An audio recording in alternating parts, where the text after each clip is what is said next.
So Scott, is there a secret to making truly great gluten-free baked goods? Well, today on WTF, we're going to look at Expandex and show you how to turn any good gluten-free baked good to great.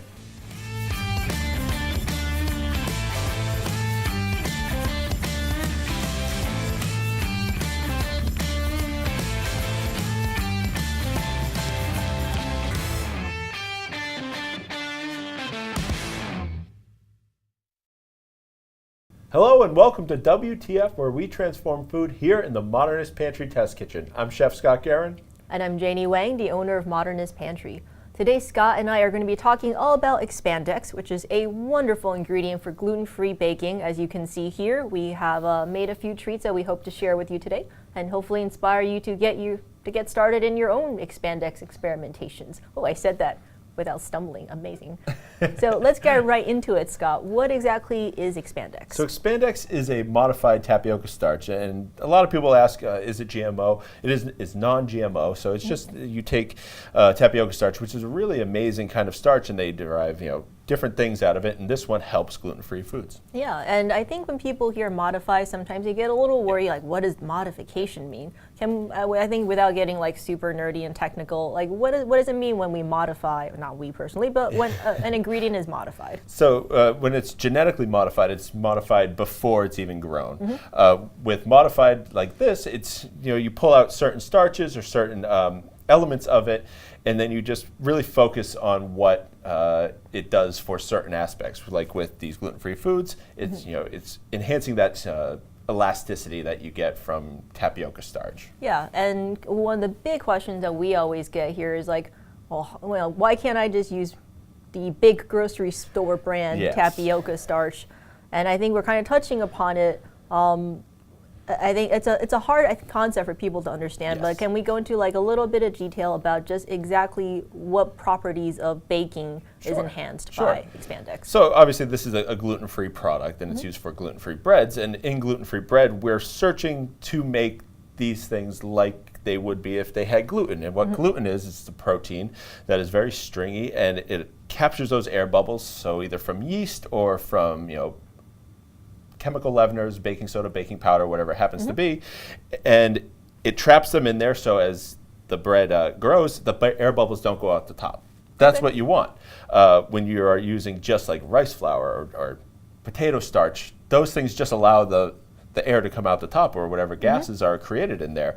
If you're using something like Expandex, which is made specifically for this, it's modified to work with gluten-free foods, it's catching those air bubbles. As you can see in the structure of this bread here, the sourdough we have, or the muffins where they're out the top and they're cracking, they've blown up. That's great. That's what you want from a gluten-free bread. You want it to be just like traditional bread.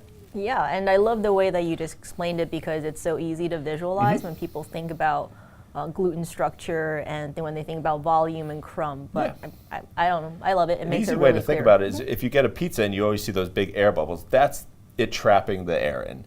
And basically bread is a solid foam at that point. So it's really just trapping it in, and Expandex works great for trapping in those air bubbles. Yeah, absolutely. And if we are trying to use Expandex, and obviously we're going to share these 3 recipes today, but a lot of people have their own favorite recipes that they've used for years and years. And those recipes might contain other additives like xanthan gum or, whatever else that people are using. Yeah.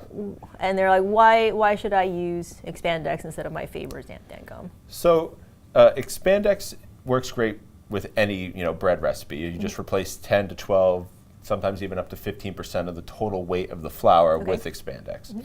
Then you just go about your recipe as normal.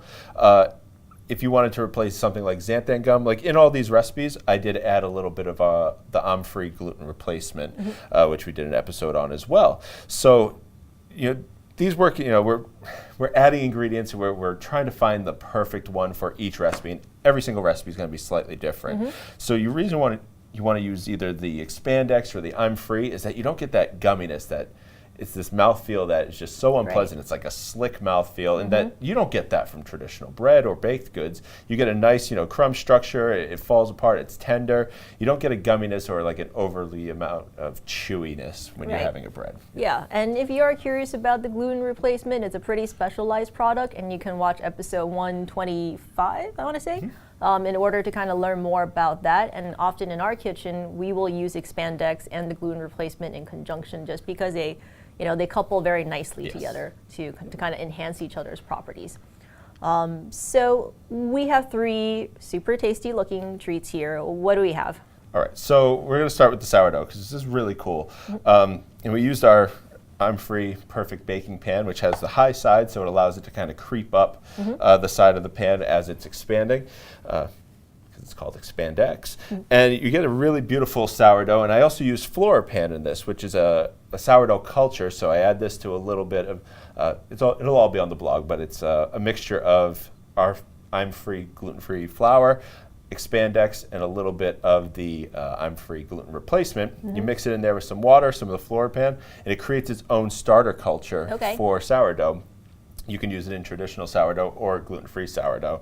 And you can see it has this really great, it's a really firm dough and it really pulls apart beautifully. You can toast it, you can do anything you want with it. We were saying that we can make like a perfect French toast out of this. Ooh, that would be great. Yeah, that'd be great. Yeah, and because this is a sourdough, is it naturally sour with the Floridan? Do we like add anything else to it? We did add a little bit of lactic acid to kind of bump up that sour flavor. Yeah. Which I like to add to all my sourdoughs, even a traditional sourdough. You just add a little bit of lactic acid, and that's the acid that's naturally built up in a sourdough starter. So. It really does enhance the flavor a lot. When we tried it, it really kind of gives it that a little bit of extra. So I'm a big fan of it. All right, and what do we have right here? Obviously, they're muffins, but tell us about them. So yeah, they're muffins, but they look like real muffins. They don't look like quote unquote gluten-free muffins, and that's the best part. Is I put these out in the break room, and then they're gone, and no one knows that they're gluten-free, which is great. And we actually took some pictures. We were able to cut them and grill them, get this really nice crust on them, and you would never know that they're not. Or you would never know that they're gluten-free muffins, and that's the best part about it. And in this, we used the I'm Free Perfect Perfect Baking Powder. So it's an encapsulated baking powder that allows it to rise, just a little bit at the end, just to give it that really nice puff. And the Expandex is helping hold in all those bubbles, and we get these really beautiful muffins. And that also uses the I'm Free flour. Yeah, I love how the muffin tops on these really have that kind of crackly texture, and you can. I mean, the muffin top is usually my favorite part to eat. Oh yeah. So it's super tasty, and kind of at least in here in our test kitchen, the ultimate compliment with the gluten-free goods is just putting it out, and then people eat them, and then they don't go, is that gluten-free? Yeah. Right? When they just eat it and they're like, oh, it's really good. So that's how we know. That's usually how we know we have a winner. So. Yes. Yeah. And the reason why I did these 3 is that this is a yeast rise, this is a chemically rise, and then this is an egg rise. 2 batters and a dough.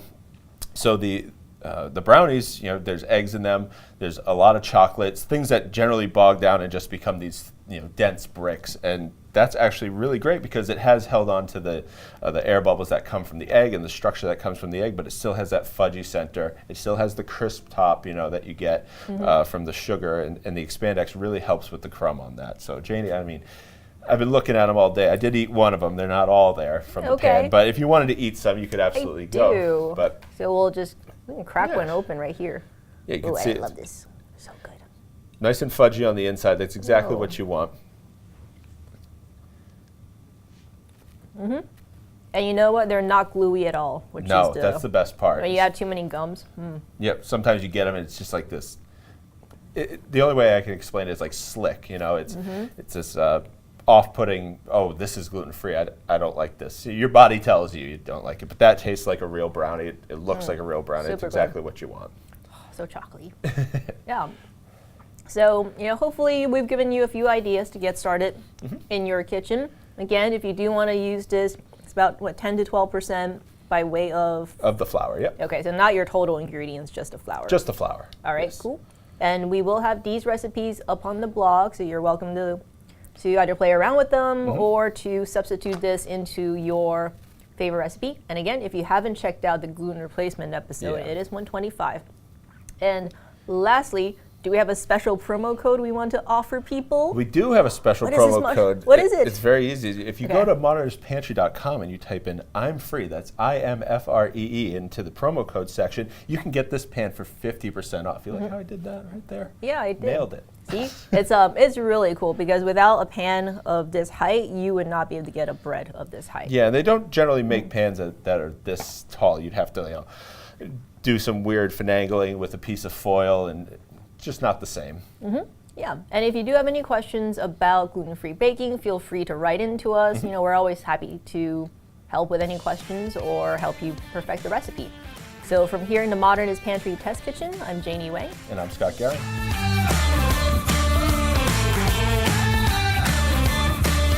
We hope you enjoyed today's episode. And if you want these great recipes and these awesome ingredients, first you're going to have to like, comment, and subscribe. And then you're going to go to blog.modernistpantry.com where you can find those awesome recipes and you can ask a chef. And to get these great ingredients, go to modernistpantry.com. And until next time, we'll be here in the Modernist Pantry Test Kitchen helping you transform food.